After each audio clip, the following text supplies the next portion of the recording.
नाशक प्रभो सतगुरु परम कृपाल।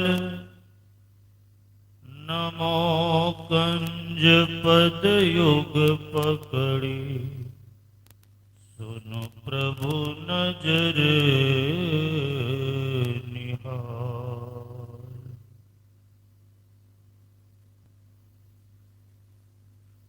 प्रेम से हम लोग परमाराध्य सदगुरु महाराज की जय जयकार करें, ताकि हम सबों के अंदर का हाहाकार गुरु महाराज की कृपा से दूर हो जाए। बोलिए श्री सदगुरु महाराज की। देखिए कुछ कसर रह गया। गुरु महाराज की जय जयकार में कंजूसी नहीं कीजिए। पूर्ण उदारता का परिचय देते हुए हम लोग गुरु महाराज की जय जयकार करें। बोलिए श्री सदगुरु महाराज की जय।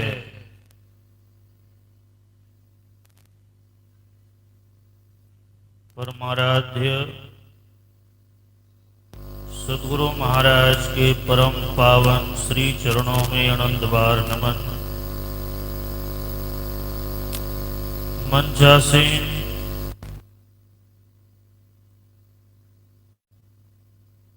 मुद मंगल में साधु समाज,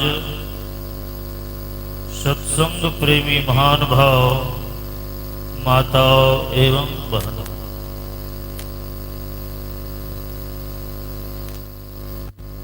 परम सौभाग्य की बात है,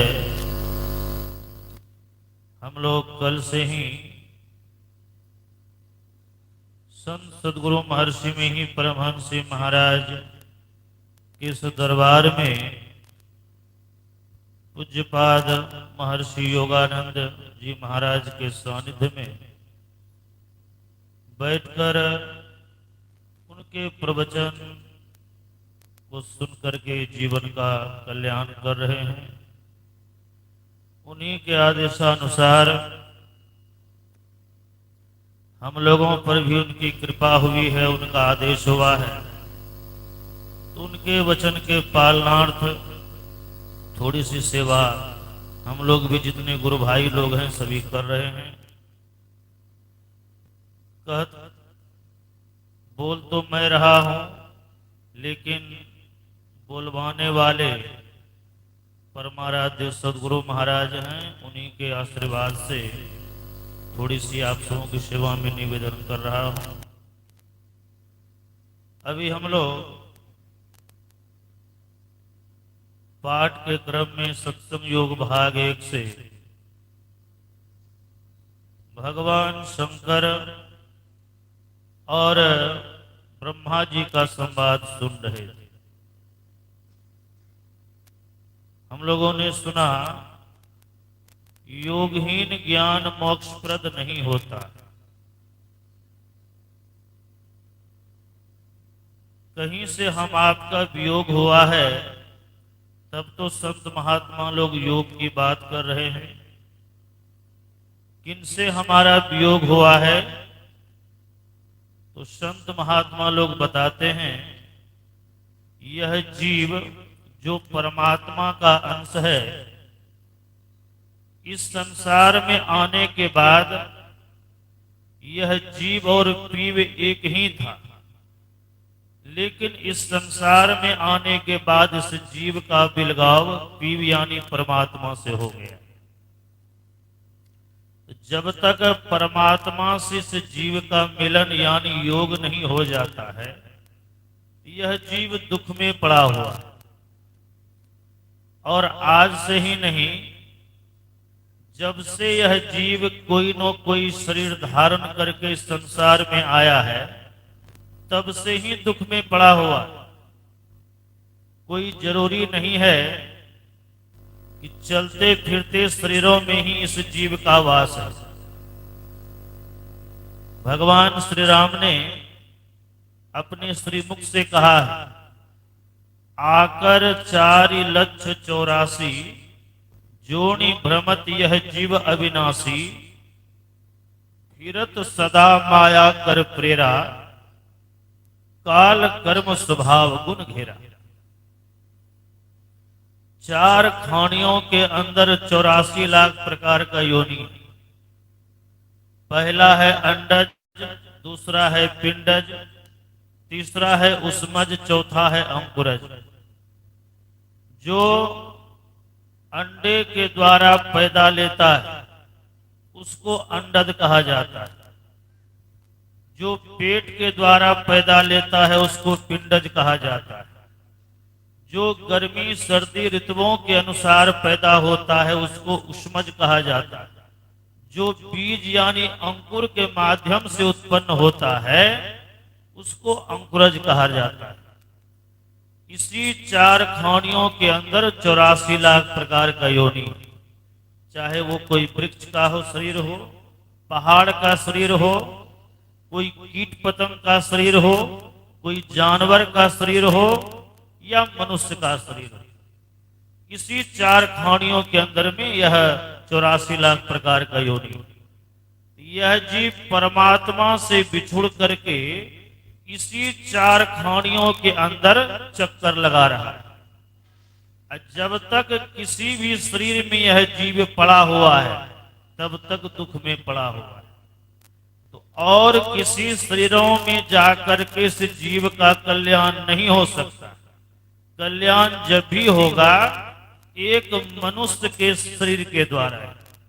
यह मनुष्य का शरीर हम सबों को प्राप्त है। जो मनुष्य का शरीर प्राप्त करके ईश्वर भजन नहीं करते हैं, इस जीव का मिलन परमात्मा से कैसे हो इसका खोज, इसका यत्न नहीं करते हैं, तो समझिए यह मनुष्य का जीवन हम सबों के हाथ से निकलता जा रहा है। और हम अपने मन को जैसे वातावरण में रखेंगे, जैसे चीज में लगाएंगे, यह मन उधर ही भागता है।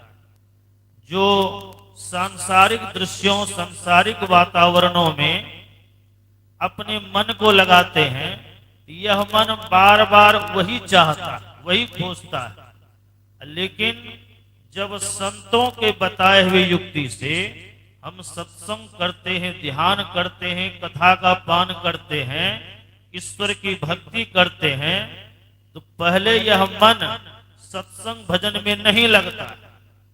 इस मन को धीरे धीरे जब सत्संग भजन में हम आप लगाते हैं, और जब यह मन सत्संग भजन को सुन करके पूरी तरह से उसमें रम जाता है, तब इसको सांसारिक वातावरण, सांसारिक दृश्य अच्छा नहीं लगता है, और तब यह मन सत्संग भजन ही खोजता है।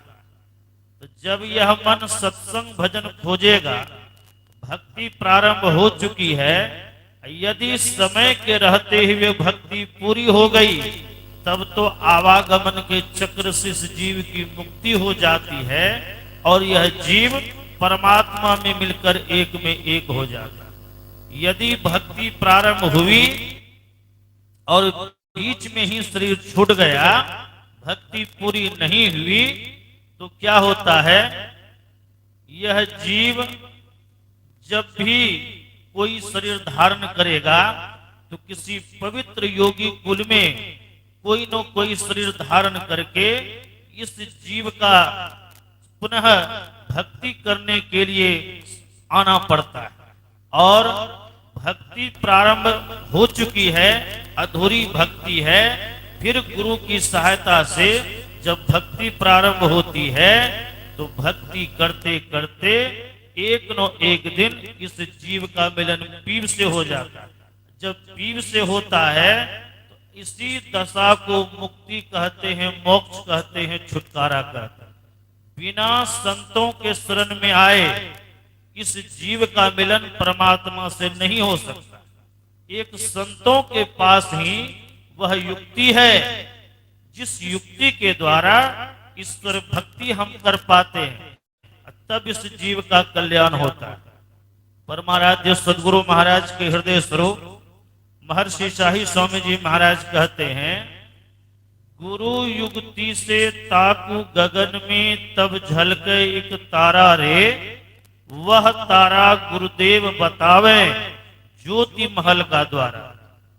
गुरु के बताए हुए युक्ति से जब हम आप ईश्वर की भक्ति करते हैं तो कहीं बाहर में नहीं, परमात्मा जो प्रकाश के पुंज हैं उनका दर्शन, उनकी आभा हम आपके अंदर ही दिखाई पड़ती।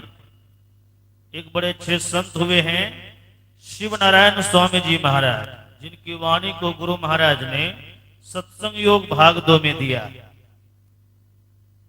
वे कहते हैं, निहारो यारो गुरु मूर्ति की ओर, गुरु मूर्ति सूरति बिच निरखो, तब उर होत इंजोर।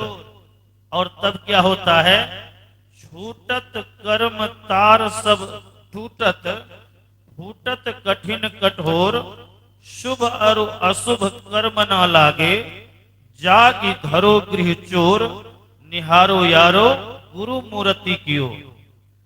उस अवस्था को प्राप्त करने के बाद वहां का दृश्य कैसा होता है, तो कहा, शशि न सूर्य दिवस न रजनी, नहीं शाम नहीं भोर, आप देखें तो कर्म मिटावत शिव नारायणो। जीते जी यह जीव मोक्ष की प्राप्ति कर लेता है, और जब मोक्ष की प्राप्ति कर लेता है, इस जीव को कभी पुनः संसार में नहीं आना पड़ता है, और यह जीव पूर्ण सुख को प्राप्त कर लेता है। इन्हीं सारी बातों को बताने के लिए यहाँ पर संत महात्माओं का पदार्पण हुआ है। हम लोग कल से ही अलग अलग विषय पर अलग अलग व्याख्यान प्रवचन संत महात्माओं के द्वारा सुनते हुए चले आ रहे हैं, और अभी भी सुनेंगे, अपराह्न काल के भी सत्संग में सुनेंगे, तो जीवन का परम कल्याण होगा। यही आप सबों की सेवा में कहा। बोलिए श्री सद्गुरु महाराज की जय।